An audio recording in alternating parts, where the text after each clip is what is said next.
They say living well is the best revenge.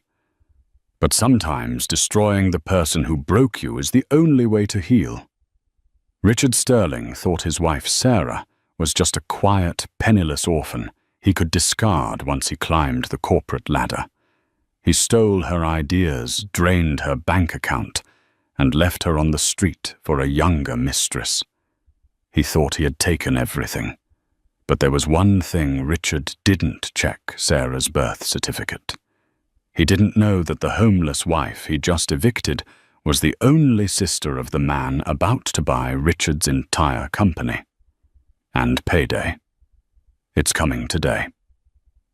The sound of the pen scratching against the paper echoed like a gunshot in the sterile silence of the conference room.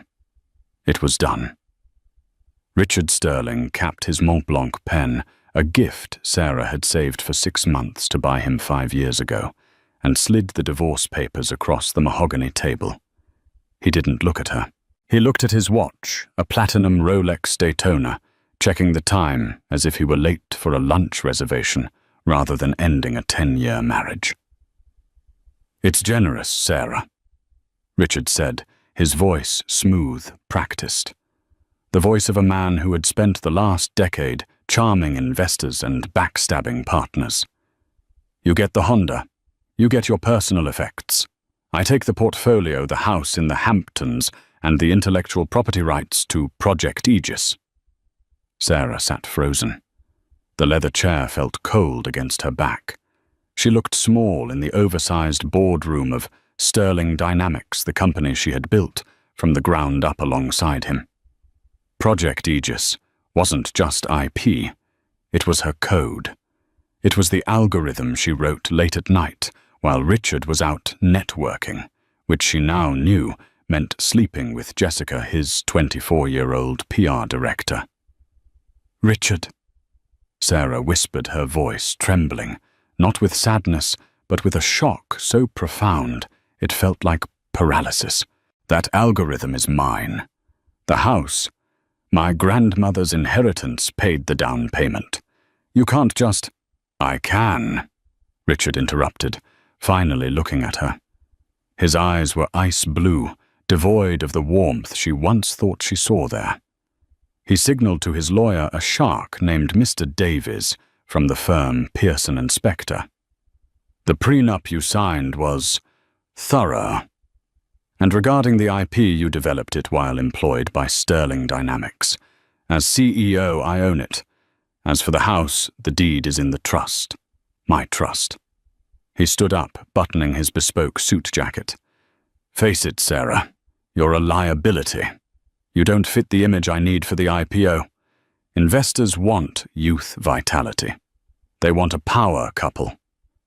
Not whatever this is." He gestured vaguely at her simple cardigan and jeans. "I built you," she said, her voice rising. "When we met, you were waiting tables at a TGI Fridays. I taught you how to code. I wrote your business school application essays. I stayed in the shadows so you could shine." Richard laughed. It was a dry, cruel sound. "And that's where you belong, Sarah. In the shadows. Security will escort you out. You have an hour to clear your desk. Don't make a scene. It's embarrassing." He walked out without looking back. Sarah didn't cry. Not yet. She walked to the window of the 40th floor, looking out over the grey expanse of Manhattan. The rain was lashing against the glass. She had $400 in her checking account. She had no job, having technically been a consultant for Richard, with no salary for the last 3 years to save the company money. She was 32 years old, and she had been erased. As she packed her cardboard box, a photo of her parents who died when she was 4, a dried rose from their first date, a stress ball, Jessica walked by. The young woman leaned against the doorframe, sipping a green juice. "Make sure you leave the company laptop." Jessica smirked. "Richard needs it for the presentation in London next week. We're flying first class on Emirates. I hear the champagne is to die for." Sarah looked at her. He'll do it to you too, Jessica, once you serve your purpose. Unlikely. Jessica laughed. I'm not a doormat. Bye, Sarah. 2 weeks later, Sarah was living in a motel in Queens that smelled of stale cigarettes and lemon pledge. The generous settlement Richard had promised was tied up in administrative processing, which her free legal aid advisor told her was code for "he's going to bleed you dry in court fees before you see a dime." She applied for jobs, but Richard had blacklisted her. Every tech firm in the city knew Sterling dynamics. Richard had painted her as unstable, a jealous ex-wife who had tried to sabotage the company. She was radioactive. It was a Tuesday night, raining again, when she saw it. She was sitting in a diner, nursing a lukewarm coffee, watching the TV mounted in the corner. It was a segment on Bloomberg Technology. The anchor was beaming. And finally, the unicorn of the year. Sterling Dynamics is set to go public next month with a valuation of $4 billion. CEO Richard Sterling is being hailed as the visionary of the decade for his groundbreaking Aegis algorithm. The screen cut to Richard. He looked golden-tanned, standing on the deck of a yacht in Monaco. Jessica was draped over his arm, wearing a diamond necklace that cost more than Sarah's entire life earnings. "It's all about vision," Richard was saying to the camera. "I sat in my garage for years coding this line by line. It's about sacrifice. I had to cut out the dead weight in my life to truly fly." Sarah felt the bile rise in her throat. Dead weight. He was erasing her history. He was stealing her genius. And the world was applauding him for it. She left the diner, walking blindly into the rain. She felt a deep, dark hollow in her chest. She had no family. Her parents had died in a car crash in Ohio when she was a toddler. She had been put into the foster system, bounced around until she aged out. Richard was the first person she had truly trusted. She reached into her pocket and pulled out her phone. She had one contact saved that she had never called. It wasn't a friend. It wasn't a lawyer. It was a number she had found 3 years ago, hidden in a box of her late mother's things she had retrieved from a storage unit in Ohio. It was a handwritten letter from her mother, addressed to Alexander. "If anything happens to us, find him. He is your brother. He was taken by his father, but he is your blood." Sarah had been too proud to call. She wanted to make it on her own. She wanted to be Sarah Sterling's successful tech mogul. But Sarah Sterling was dead. She dialed the number. It rang once, twice. "Blackwood Private Office." A crisp British voice answered. "Who is calling?" I need to speak to Alexander Blackwood," Sarah stammered. "Mr. Blackwood does not take unsolicited calls.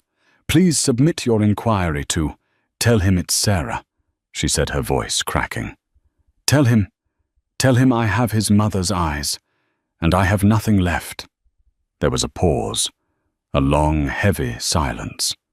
"Hold, please."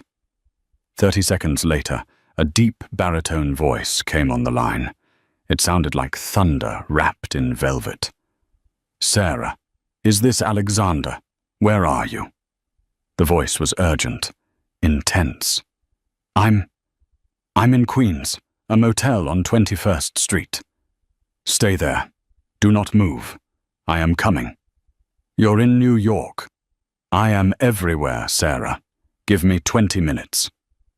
The car that pulled up to the dilapidated motel wasn't a taxi. It wasn't an Uber. It was a cavalcade. 3 blacked-out Cadillac Escalades and a Rolls-Royce Phantom. The spinning R on the wheels seemed to mock the cracked pavement of the parking lot. Residents of the motel peeked out through their curtains. Drug dealers on the corner scattered. This was serious money. This was dangerous money. The rear door of the Phantom opened, and a man stepped out. He was tall, 6'4", wearing a charcoal Tom Ford suit that fit him like armor. He had dark hair just beginning to grey at the temples and eyes that were the exact same shade of hazel as Sarah's. Alexander Blackwood, the billionaire owner of Blackwood Holdings, a man who owned shipping lines in Greece, lithium mines in Nevada, and real estate in London that rivaled the royal families. He was known in the business world as the Reaper. He didn't just buy companies, he dismantled them if they displeased him. He ignored the rain, ignored the bodyguards flanking him with umbrellas, and walked straight to Sarah, who was standing under the awning, shivering. He stopped 2 feet in front of her. He studied her face, looking for the ghost of the mother he barely remembered. He saw it. "Sarah," he said softly. "I didn't know if you were real," she whispered. "I looked you up. I saw the magazines. I didn't think you'd want this." She gestured to her wet clothes, her worn-out sneakers. Alexander took off his jacket and wrapped it around her shoulders. It was warm and smelled of sandalwood and expensive scotch. "You are a Blackwood. We do not leave our own behind." He guided her into the back of the Rolls-Royce. The interior was like a spaceship, cream leather, soft, ambient lighting silence, so profound it hurt her ears. "Drive her to the Pierre Hotel," Alexander commanded. Then he turned to Sarah. He opened a crystal decanter and poured her a glass of water. "Drink, then talk. Tell me everything. Who did this to you?" Sarah held the glass with both hands to stop them from shaking. And then the dam broke. She told him everything. The 10 years, the coding, the nights she slept under her desk to meet deadlines, the way Richard slowly isolated her, the divorce, the mockery, the poverty, the fact that Richard was about to become a billionaire on the back of her work. Alexander listened. He didn't interrupt. He didn't look at his phone. His face remained impassive, a mask of stone, but his hand resting on his knee tightened until his knuckles turned white. When she finished, she was crying, exhausted. "I just wanted you to know," she sniffled. "I don't need money. I didn't want to be alone anymore." Alexander reached into his pocket and pulled out a silk handkerchief, handing it to her. "You will never be alone again," he said. His voice dropped an octave. "And you will not need money. You have mine." He pressed a button on the intercom. "Edwards?" "Yes, sir," the driver replied. "Change of plans. Call the London team. Wake them up. I don't care that it's 300 a.m. there. Get the acquisition team on the line. And find out everything you can about a company called Sterling Dynamics." Sarah looked up alarmed. "What are you going to do?" "You can't sue him. He has the best lawyers. He has Pearson and Spector." Alexander let out a dark, terrifying chuckle. He poured himself a drink. "Lawyers are for people who follow the rules, Sarah. I don't follow rules. I write them." He looked at her, and for the first time she saw the family resemblance. It was a predator's gaze. "Richard Sterling wants to sell his company, does he? He wants to enter the big leagues." Alexander swirled his drink. "Then let's welcome him. I'm looking for a new technology acquisition. I think it's time Sterling Dynamics met Blackwood Holdings." "He doesn't know who you are," Sarah realized. "He doesn't know I'm your sister. I used the name Sora Cross on our marriage certificate because I never legally changed it from my foster name." "Perfect." Alexander smiled. It was a smile that promised violence. "He thinks he's a shark, Sarah. He's about to find out he's just swimming in my tank." The car glided toward the Manhattan skyline. "We are going to buy him," Alexander said. We are going to let him think he has won the lottery. We will build him up so high that when he falls, the impact will shatter him into dust. And you, my dear sister, are going to be the one who pushes him." The next month was a blur of activity that Sarah could barely comprehend. She was moved into the penthouse suite at the Pierre. A team of doctors, nutritionists, and stylists descended upon her. It wasn't just about making her look good. It was about armor. Alexander told her, "If you want to kill a king, you must look like a queen." She cut her hair into a sharp, asymmetrical bob. She traded her cardigans for tailored Givenchy and Alexander McQueen. She learned to walk not with the hurried shuffle of an overworked coda, but with the gliding confidence of a woman who owns the pavement. But the most important work happened in the war room of Blackwood Holdings. Sarah sat at the head of the table, flanked by Alexander and his top analysts. They dissected sterling dynamics. "Here," Sarah said, pointing to a schematic on the screen. "The Aegis algorithm has a flaw. Richard doesn't know it because he didn't write it. I did. If you overload the server capacity by 300% during the integration phase, the security protocols collapse." Alexander nodded, impressed. "A backdoor, a kill switch," Sarah corrected. "I put it in 2 years ago when he started acting distant, just in case. I never thought I'd use it." "Brilliant," Alexander murmured. The plan was set. Blackwood Holdings, through a shell company called Obsidian Ventures, made an offer to Richard Sterling.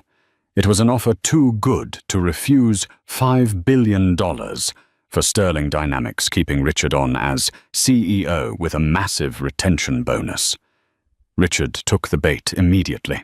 Sarah watched from the shadows of the boardroom via a hidden camera feed as Richard signed the preliminary papers with Alexander's proxy, a man named Mr. Graves. "It's a pleasure doing business with Obsidian." Richard smirked, shaking hands. "You'll find our tech is unrivaled." "We are counting on it," Graves said dryly. "The chairman of our parent company will be flying in for the final signing and the gala next Friday.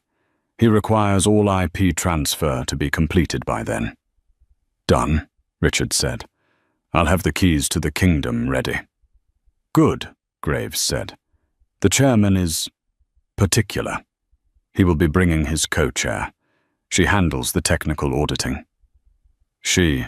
Richard asked, raising an eyebrow. "Yes, she is very eager to meet the genius behind the code." Richard puffed out his chest. "I look forward to charming her." In the surveillance room, Alexander turned to Sarah. "He has no idea." Sarah stared at the screen at the husband who had thrown her away like trash. She felt a cold, hard resolve settle in her gut. "No," she said. "He doesn't."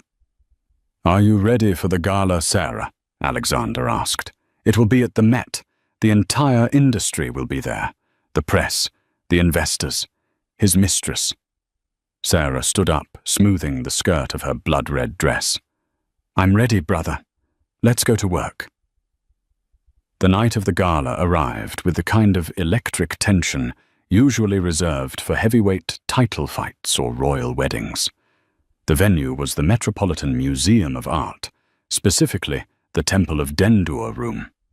Richard Sterling had rented it out to celebrate the impending acquisition of Sterling Dynamics by Obsidian Ventures. He wanted the world to see him ascend to the throne of the tech world. Richard stood before the floor-to-ceiling mirror in the bridal suite of the Plaza Hotel. He liked the irony of getting ready in a room designed for beginnings when he felt he had finally shed his past. He adjusted his bow tie. It was silk hand-stitched in Milan. He checked his phone. Sterling Dynamics stock was up 15% in after-hours trading, just on the rumors of the deal. "Richard, do I look okay?" Jessica stepped out of the bathroom. She was wearing a shimmering silver gown that clung to every curve designed by Versace. It was stunning, but Richard frowned. "It's a bit loud, isn't it?" he critiqued, picking a piece of lint off his jacket. "We are meeting the chairman of Obsidian tonight. Old money, European money. They value subtlety, Jessica. Try not to embarrass me." Jessica's face fell, her insecurity flashing in her eyes. "I just wanted to look good for the cameras." "Just smile and don't drink too much champagne," Richard commanded, grabbing his phone. "And if they ask about the development timeline of Aegis, you say nothing. You're the PR director, but tonight you're just the arm, Candy. Let the adults talk." He didn't see the flash of hatred in her eyes as he turned away. He was too busy admiring his own reflection. He was Richard Sterling. He had won. Meanwhile, in the penthouse of the Pierre Hotel, the atmosphere was entirely different. The room was quiet, save for the soft hum of a steamer. Sarah stood on a podium while a tailor made final adjustments to the hem of her dress. It was a weapon of a dress. A deep blood-red velvet custom-made by Dior, structured to look regal and intimidating. It had a high neck, but a back that plunged dangerously low. Her hair, now a sharp, dark bob, framed a face that had been contoured to highlight her cheekbones. The soft, broken woman from the motel was gone. In her place was a statue of vengeance. Alexander Blackwood walked in, holding a small velvet box. He was dressed in a tuxedo that cost more than Richard's car cut, with the severe elegance of a man who owned the room before he even entered it. "Everyone is in position," Alexander said, his voice calm.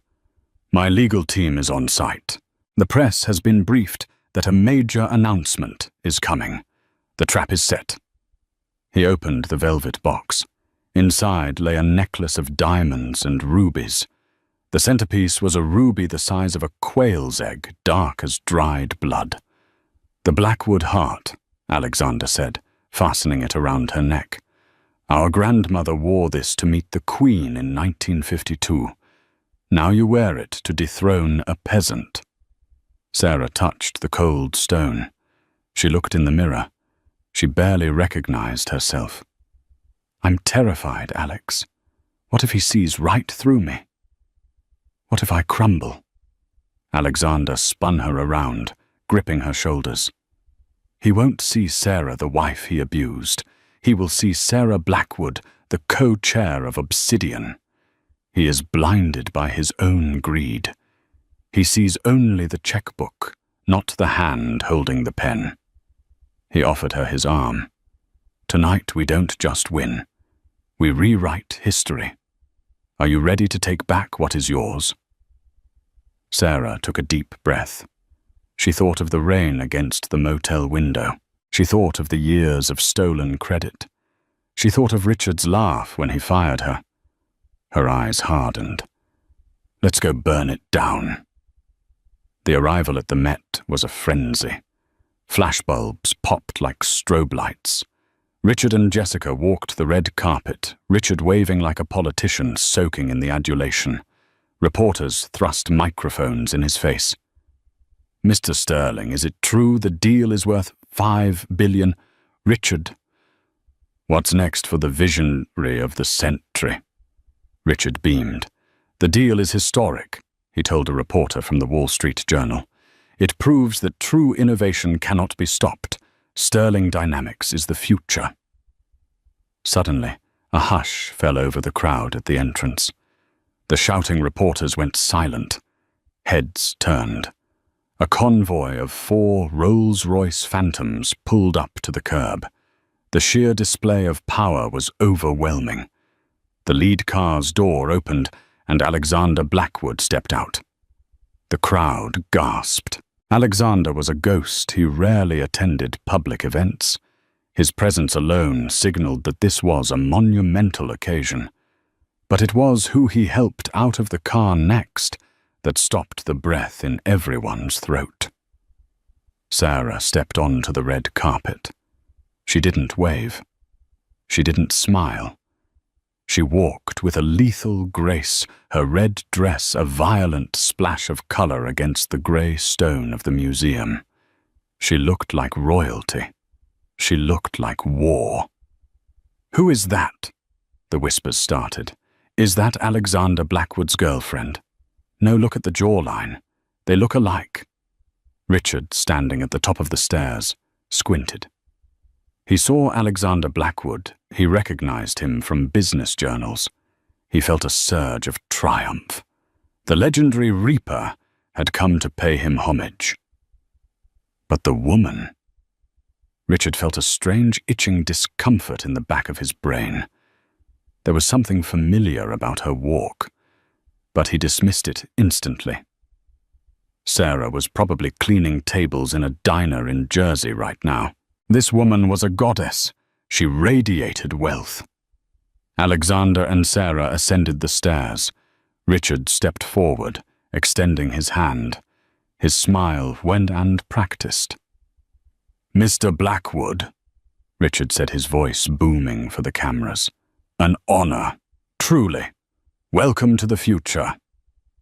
Alexander looked at Richard's hand, then up to his face. He didn't shake it. He just smiled, a cold, predatory curving of the lips. "Mr. Sterling," Alexander said smoothly, "I believe you know my co-chair.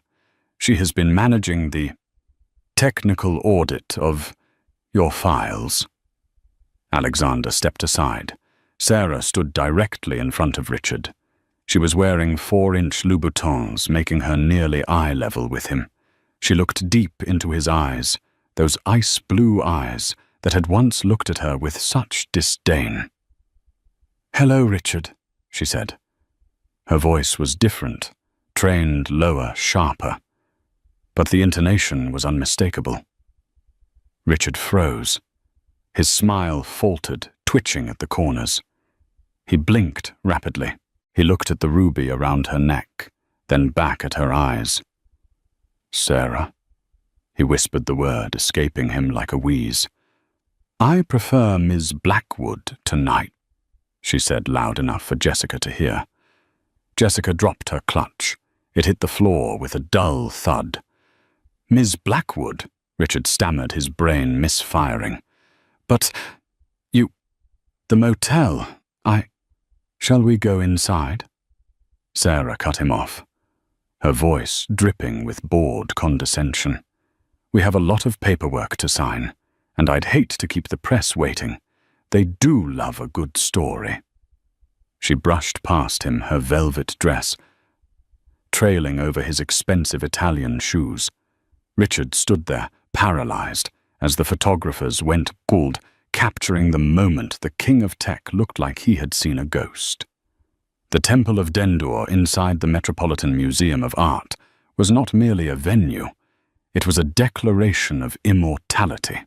The ancient Egyptian sandstone temple, illuminated by soft golden uplighting, stood as a witness to thousands of years of history. Tonight, however, it was a backdrop for Richard Sterling's ego. The air smelled of expensive perfume, Baccarat Rouge 540, and Creed Aventus mingled with the crisp scent of chilled vintage champagne. Waiters from Cipriani moved like ghosts through the crowd, balancing trays of caviar-topped blinis and flute glasses of Dom Perignon 2008. Richard Sterling stood near the reflecting pool holding court. He wore a midnight blue tuxedo, bespoke from Brioni, the silk lapels catching the light. On his wrist sat a Patek Philippe Nautilus, a timepiece that cost more than the house he grew up in. He checked it every 3 minutes, not because he cared about the time, but because he liked seeing the diamonds catch the light. "Richard Darling, the CEO of Sequoia Capital, is looking over here," Jessica whispered, clutching his arm. She was wearing a silver Versace gown that was cut aggressively low, a desperate attempt to outshine the wives of the investors. She looked beautiful, but brittle. Her eyes darted around the room with the anxiety of an imposter. Let him look, Richard murmured, sipping his champagne. In an hour he won't just be looking. He'll be begging to buy in. Tonight isn't just a merger, Jess. It's a coronation. He surveyed the room. The titans of industry were here. There were board members from Goldman Sachs, tech reporters from Bloomberg and The Verge, and even a few minor celebrities paid to add glamour to the event. They were all here to witness the sale of Sterling Dynamics to Obsidian Ventures for a staggering $5 billion. Mr. Sterling, a reporter from CNBC approached a cameraman in tow. A quick word before the signing. How does it feel to be the sole architect of the Aegis algorithm? Richard adjusted his bow tie, flashing his perfect veneered smile. It's humbling, really. You know, many nights I sat alone in the dark, just me and the code building the digital infrastructure that will protect the Western world. It requires a certain fortitude, a singular vision that few possess. He believed it. That was the terrifying part.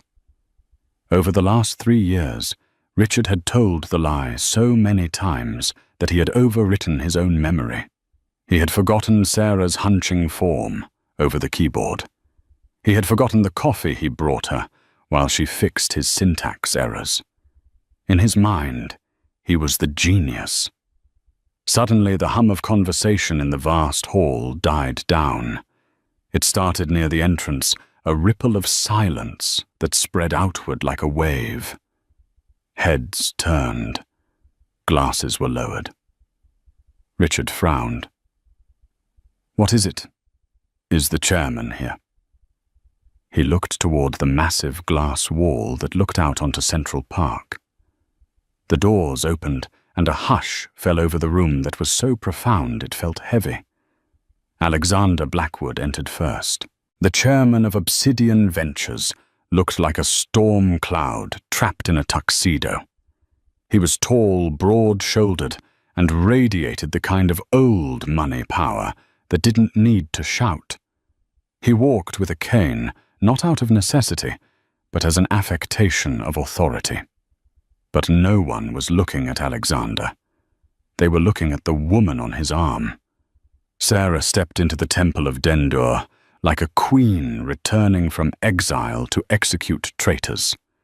She wore a custom Alexander McQueen gown in a shade of red, so deep it looked like arterial blood. The bodice was structured like armor, the skirt flowing like liquid fire. Her hair, once a frizzy mess tied back with rubber bands, was now a sharp geometric bob that accentuated her razor-sharp cheekbones. Around her neck hung the Blackwood heart, a ruby and diamond necklace that was rumored to have been lost in the 1900s. It glinted under the museum lights, a cold red eye staring at the crowd. "Who is that?" Jessica hissed, her grip on Richard's arm tightening painfully. Richard squinted. His brain refused to process the visual data. He saw the eyes' hazel intelligent piercing. He saw the way she held her chin, a gesture of defiance he had seen 1,000 times across a dinner table. But the context was wrong. This woman was power. This woman was wealth. This woman couldn't be the mouse he had kicked out of his office.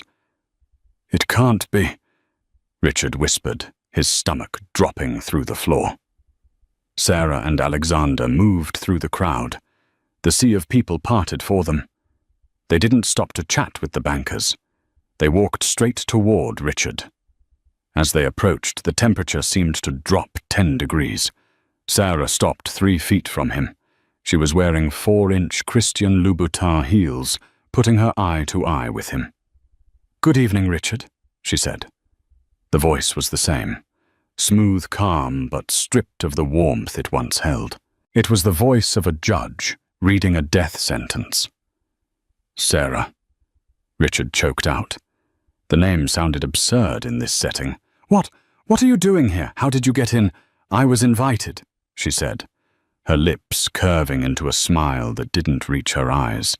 I believe you're waiting for the co-chair of Obsidian Ventures to countersign the acquisition.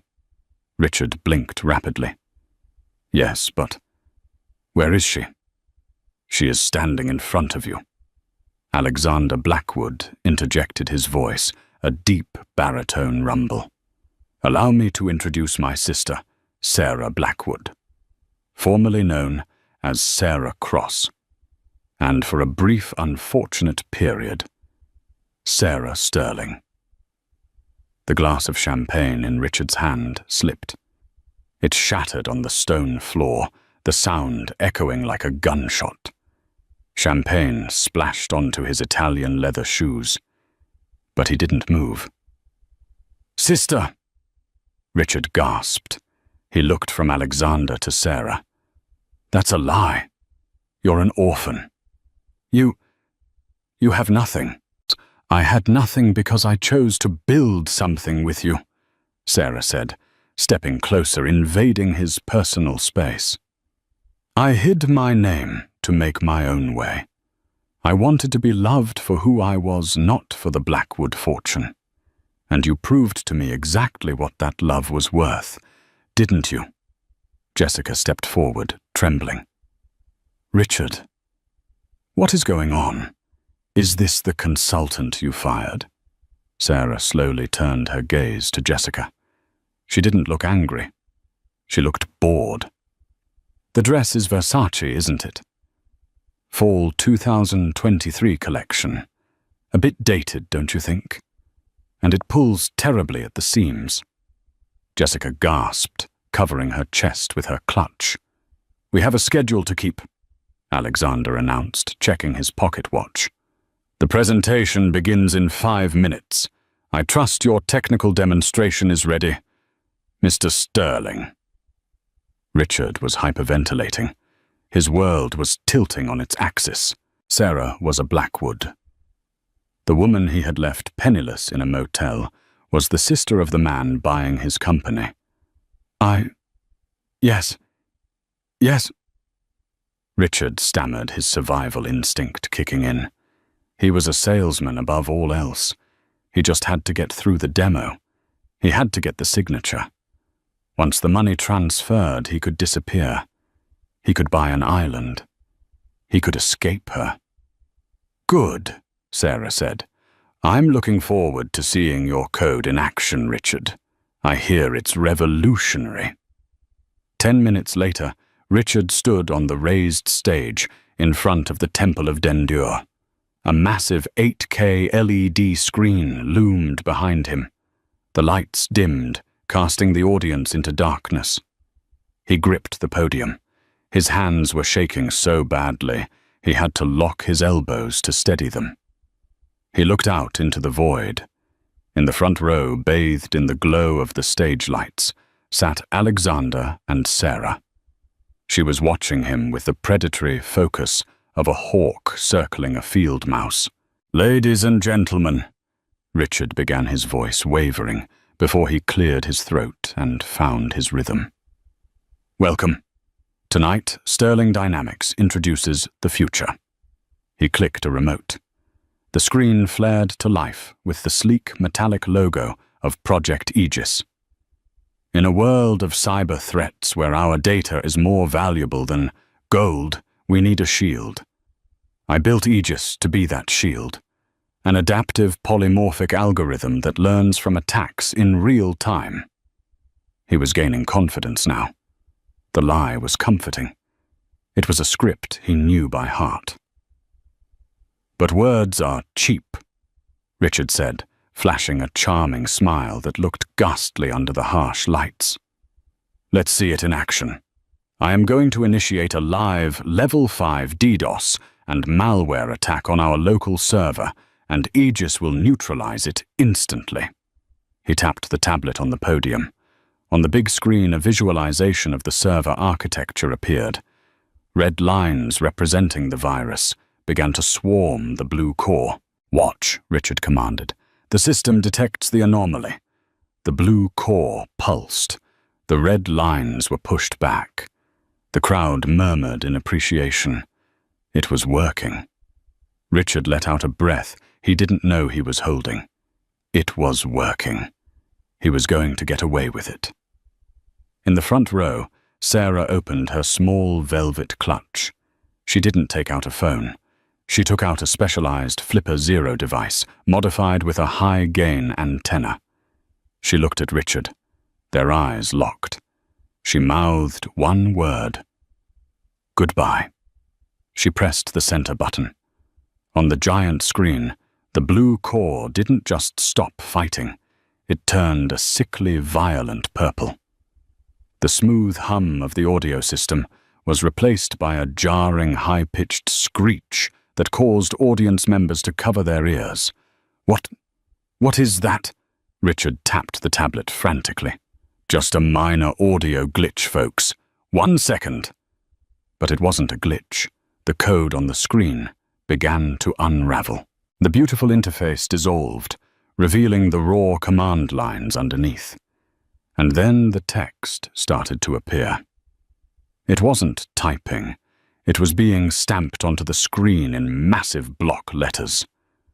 Critical system failure. Unauthorized override. License key revoked. Stop it! Richard yelled at the tech crew in the back. Cut the feed. Cut the video. But the tech crew was helpless. Sarah had bypassed the presentation layer and was communicating directly with the kernel of the software she had built. The text on the screen cleared and a new message appeared, scrolling slowly so everyone could read it. Source code author. Verification. Scanning. Biometric syntax. Author identified. Sarah Blackwood. Knee cross. Current user. Richard Sterling. Access denied. Error. Intellectual property.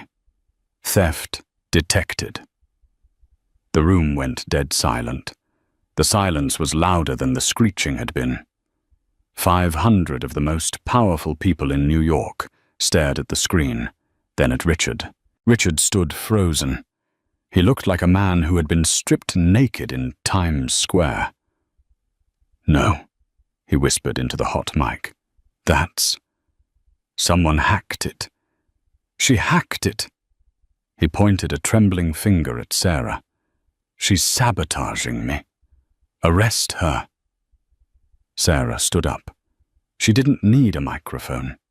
She projected her voice with the training of a CEO. I didn't hack it, Richard, she said, her voice cutting through the room.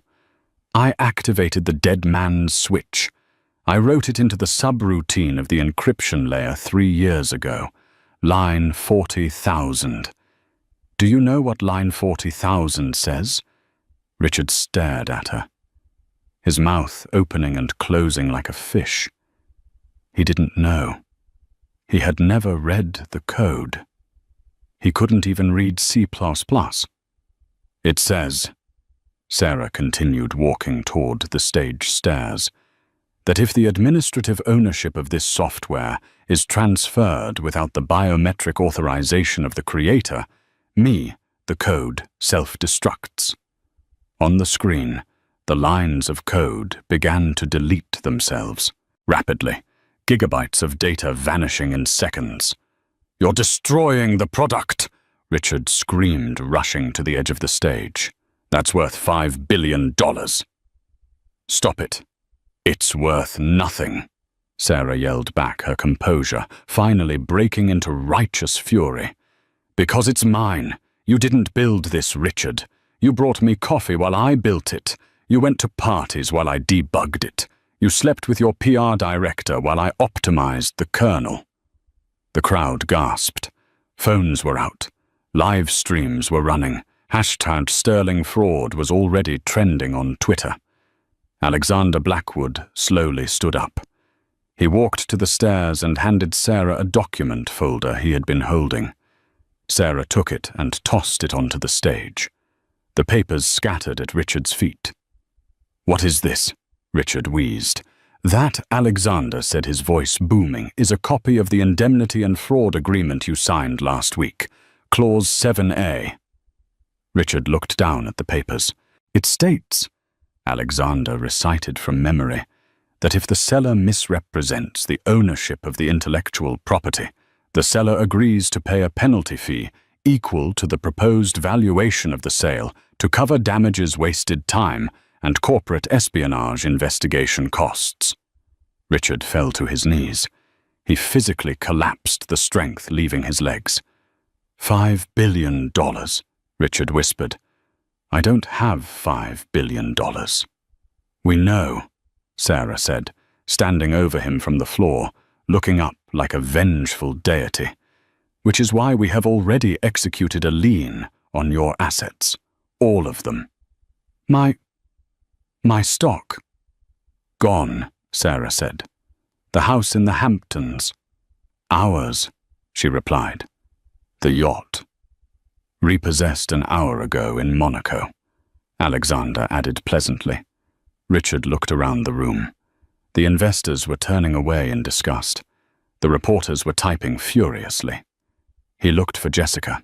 He saw the back of her silver dress as she sprinted toward the exit, pushing past a waiter, disappearing into the night. She hadn't even looked back. You can't do this, Richard sobbed, tears streaming down his face, ruining his spray tan. I'm Richard Sterling. I'm a visionary. Sarah walked up the stairs. She stood over him. The camera flashes were blinding, capturing the image that would be on the cover of every newspaper tomorrow, the Queen in red, standing over the crying king in the dust. She leaned down, bringing her lips close to his ear. You're not a visionary, Richard, she whispered.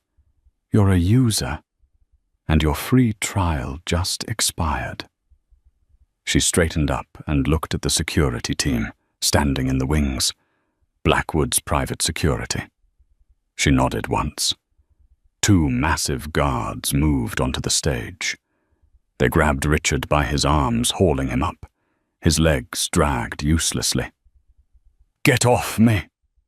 Richard shrieked, his voice cracking. I want my lawyer.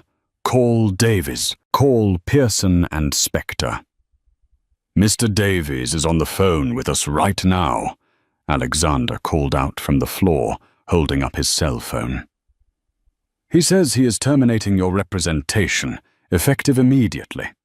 Something about a bounced retainer check. The guards dragged Richard Sterling off the stage. His tuxedo was rumpled, his tie crooked, his dignity incinerated. His screams echoed through the Temple of Dendur until the heavy doors slammed shut behind him. The room was silent for a long beat. Then Sarah turned to the audience. She didn't apologize. She didn't shrink. She walked to the podium, tapped the tablet, and reset the screen to the Blackwood Holdings logo. I apologize for the theatricality, she said, her voice steady and commanding. But at Blackwood Holdings, we believe in transparency. The Aegis software will be relaunched next month under its rightful ownership. We look forward to doing business with those of you who value integrity over image. She looked at Alexander. He tipped an imaginary hat to her. For the first time in 10 years, Sarah didn't feel like a shadow. She felt like the sun. And as the applause started slowly at first, then building into a thunderous roar, she knew she hadn't just taken back her company. She had taken back her soul. The collapse of Richard Sterling was not a slow decline. It was a free fall. In the 48 hours following the gala at the Met, the legal machinery of Blackwood Holdings moved with the precision of a guillotine.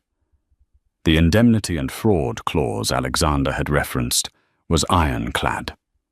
Because Richard had signed the preliminary agreement claiming ownership of intellectual property, he did not legally hold. He had committed corporate fraud on a massive scale.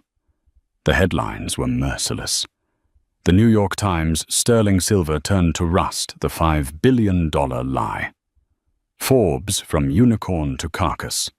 How Richard Sterling lost it all in one night. Richard sat in the office of his lawyer, Mr. Davies at Pearson and Spectre. But the atmosphere had changed. There was no premium scotch poured. There were no reassuring smiles. "We have to drop you, Richard," Davies said, not even looking up from his file. "Drop me," Richard sputtered. He looked haggard. He hadn't slept or changed his clothes since the gala. "I pay you a retainer of 50,000 a month." "You can't drop me. Your assets are frozen," Davies replied coldly. The retainer check bounced this morning. Blackwood obtained an emergency injunction at 9:00 a.m. They have a lien on everything.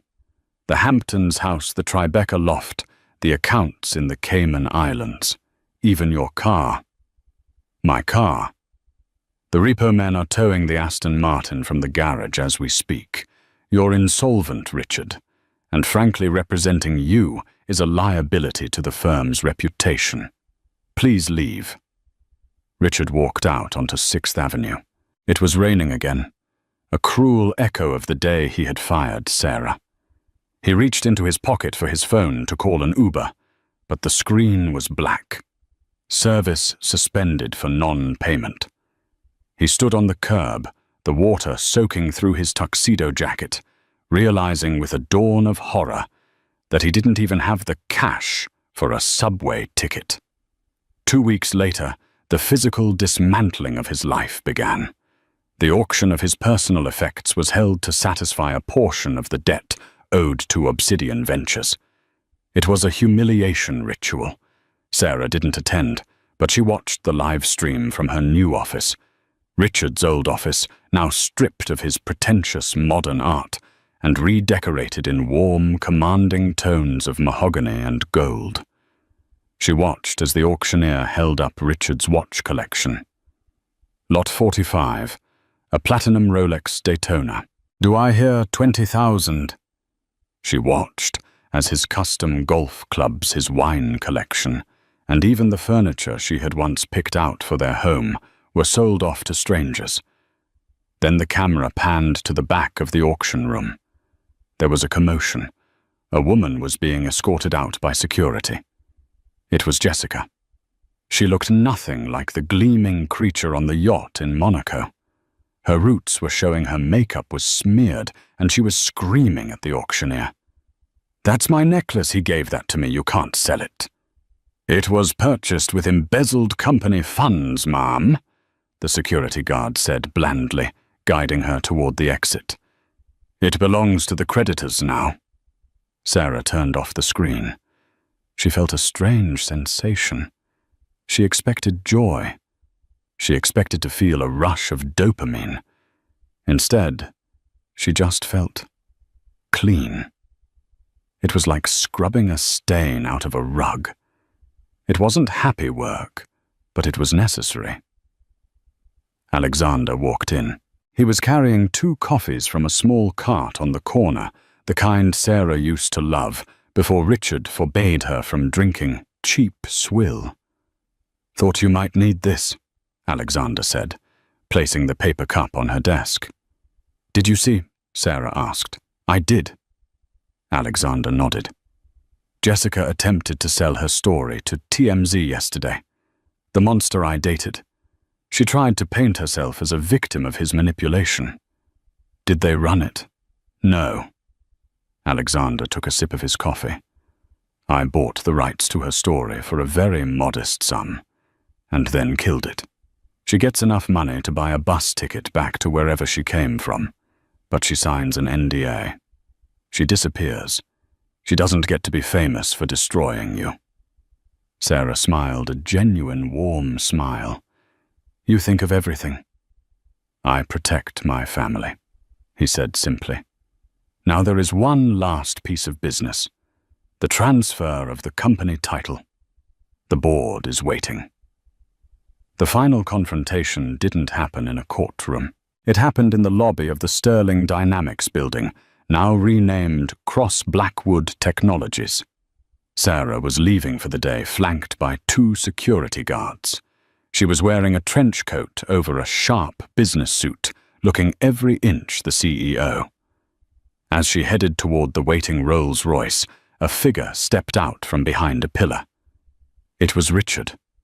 He looked unrecognizable. He had lost 20 pounds. His face was unshaven, his eyes wild and bloodshot.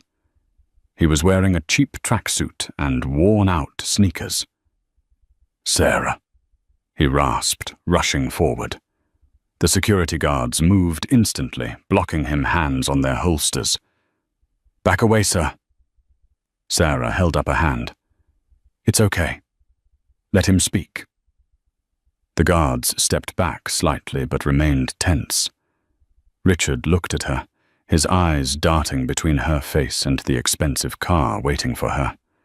The disparity between them was a chasm 10 miles wide. "Sarah," he said, his voice cracking, I need help. I have nowhere to go. My friends won't take my calls. I'm sleeping in a shelter on 42nd Street. They stole my shoes last night." Sarah looked at his feet. He was wearing mismatched sneakers. "I'm sorry to hear that, Richard," she said evenly. "You can't do this to me," he pleaded, tears welling up in his eyes. "We were married for 10 years. I made a mistake. Okay, I made a terrible mistake. But I built this place. I have ideas I can consult for you. Please, just give me a job. Anything. Even entry level." He fell to his knees on the marble floor of the lobby he once owned. "Please, Sarah. I'm begging you. I have nothing." Sarah looked down at him. She remembered the nights she sat up coding while he slept. She remembered him calling her dead weight. She remembered the look on his face when he evicted her. She crouched down, not to comfort him, but to look him in the eye. "Do you remember what you said to me, Richard, when you handed me the divorce papers?" Richard sobbed, shaking his head. "You said I belonged in the shadows. You said I was a liability." She stood up, smoothing her coat. "I didn't take your money because I'm greedy, Richard. I didn't take your company because I'm cruel. I took them because they were never yours. You were a squatter in the house of my intellect."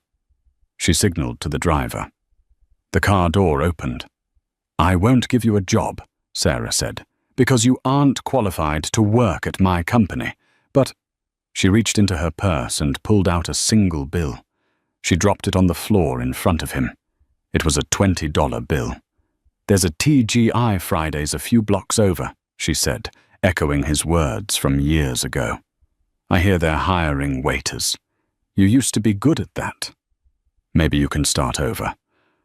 Properly this time." She got into the car. The heavy door slammed shut, sealing out the noise of his weeping. As the car pulled away, merging into the New York traffic, Sarah didn't look back.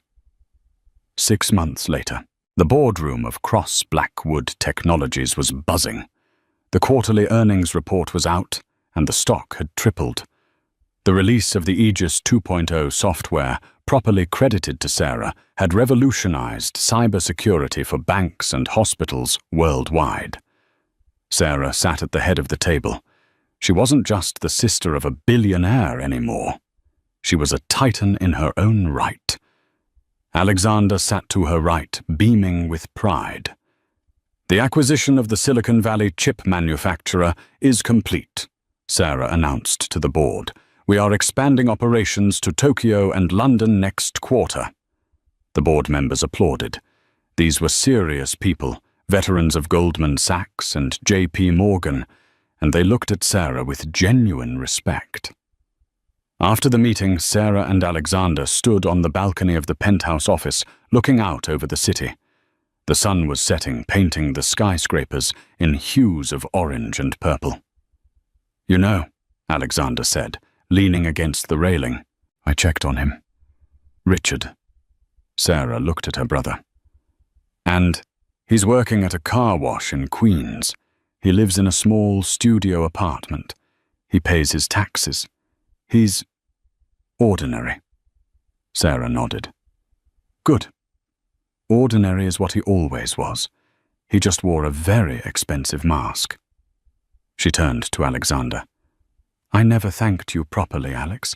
Not for the money, but for believing me when I was standing in the rain with nothing. Alexander wrapped an arm around her shoulders. You are my blood, Sarah, but you saved yourself. I just gave you the hammer. You were the one who swung it. Sarah looked at the horizon. She thought about the journey from the scared orphan to the invisible wife, to the discarded woman, to the CEO. She touched the ruby necklace at her throat, the blackwood heart. I'm not afraid of the rain anymore, she whispered. No. Alexander smiled. You're the storm. They stood together, two titans above the world, watching the lights of the city flicker on one by one, like stars in a galaxy they now owned. The past was a lesson. The present was a victory. And the future belonged to the woman who refused to stay in the shadows. This story isn't just about revenge. It's about the reclamation of self-worth. Richard Sterling represents the people in our lives who mistake our kindness for weakness and our silence for stupidity. He thought he could extract Sarah's value and discard the person, forgetting that the source of the magic was never the company. It was her. Sarah's journey proves that rock bottom is not the end. It is the solid foundation upon which you build a new empire.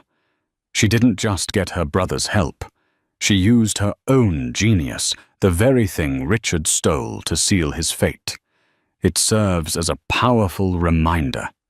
You can steal a person's ideas, you can steal their money, but you can never steal their fire. When the underdog bites back, they don't just leave a mark, they rearrange the food chain. Did you enjoy this story of karmic justice? If you felt that satisfaction when Richard was exposed on stage, please hit the like button. It helps more people find this story. What would you have done if you were Sarah? Would you have given Richard a job, or did he deserve the car wash? Let me know in the comments below. And don't forget to subscribe and ring the notification bell. We release new stories of drama, romance, and justice every week. You don't want to miss the next one. Thanks for watching.